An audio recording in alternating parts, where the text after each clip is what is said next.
Ladies and gentlemen, distinguished guests, welcome back to day 2 of the 18th edition of the European Space Conference.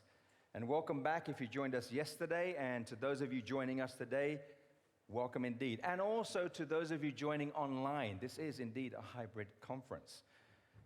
In fact, we are now shifting on building on yesterday's discussions and focusing on Europe's space ecosystem, including the role of strategic and operational enablers, and how Europe can strengthen its defense and security position and posture in and through space. And once again, you're going to be hearing from policymakers, industry leaders, and various keynotes throughout the day. And to provide a few opening welcome words, please welcome on stage Julien Bocquet, the Associate Director of Space, Defense and Aviation at Logos Business Bridge Europe. Julien?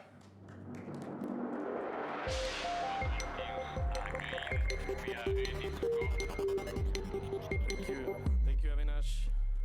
Good morning, everyone. I'm really happy to see so many of you again this morning.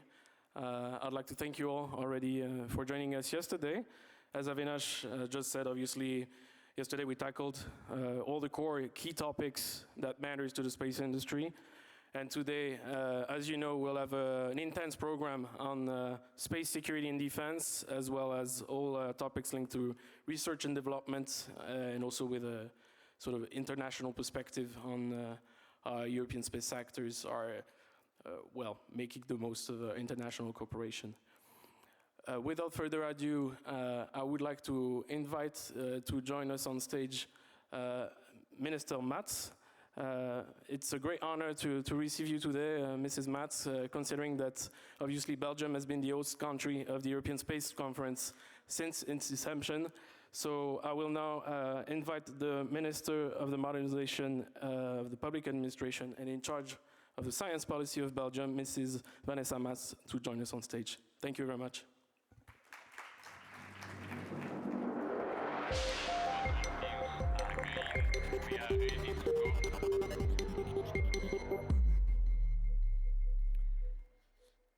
Merci beaucoup, cher Monsieur le Directeur Aschbacher, Mesdames et Messieurs. Tout d'abord, je tiens à remercier chaleureusement les organisateurs pour leur invitation, mais aussi pour le travail remarquable accompli afin que la conférence soit cette année encore un véritable succès. Cette 18e édition revêt une importance particulière au regard du contexte géopolitique que nous connaissons depuis quelques années, caractérisé par une instabilité accrue à l'échelle internationale. Les évolutions récentes de ces derniers mois, de ces derniers jours même, soulignent encore plus la nécessité de consolider notre souveraineté, en renforçant notre résilience et nos aptitudes à coopérer de manière stratégique et durable. Ce n'est évidemment pas un hasard si cette conférence se tient à Bruxelles. Vous le savez, la Belgique joue un rôle clé dans le développement de la stratégie spatiale européenne depuis des décennies. L'engagement constant de la Belgique, tant au sein de l'Agence spatiale européenne que des institutions de l'Union, s'illustre par une capacité reconnue à fédérer et à œuvrer sans relâche au renforcement d'un écosystème spatial européen solide, innovant et compétitif. La compétition mondiale dans le domaine du spatial est aujourd'hui d'une intensité sans précédent. Vous êtes nombreux, en tant que représentants de l'industrie, à en mesurer les implications de manière très concrète. C'est précisément en tenant compte de ce contexte international, ce que soit à travers des considérations géopolitiques, économiques et technologiques, que j'ai tenu à convaincre mes collègues du gouvernement fédéral belge de l'importance de poursuivre et de renforcer de manière substantielle nos investissements dans le spatial. Lors de la dernière conférence ministérielle de l'ESA, la Belgique a été au rendez-vous des défis présents et à venir aux côtés des autres États membres. Cet engagement traduit une volonté claire, celle de ne pas laisser ni la Belgique ni l'Europe décrocher dans un domaine éminemment stratégique. Je me réjouis de ces résultats historiques car la valeur ajoutée des investissements dans le spatial se mesure avant tout aux bénéfices qu'elle apporte à nos citoyens, à nos agriculteurs, à nos entreprises, à nos pouvoirs publics.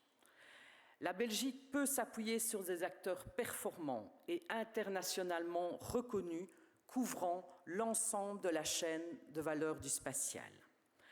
À cet écosystème industriel et scientifique de premier plan s'ajoute un cadre juridique pionnier. La loi belge de 2005, révisée en 2013, s'inscrit dans la deuxième vague de législation nationale en matière spatiale.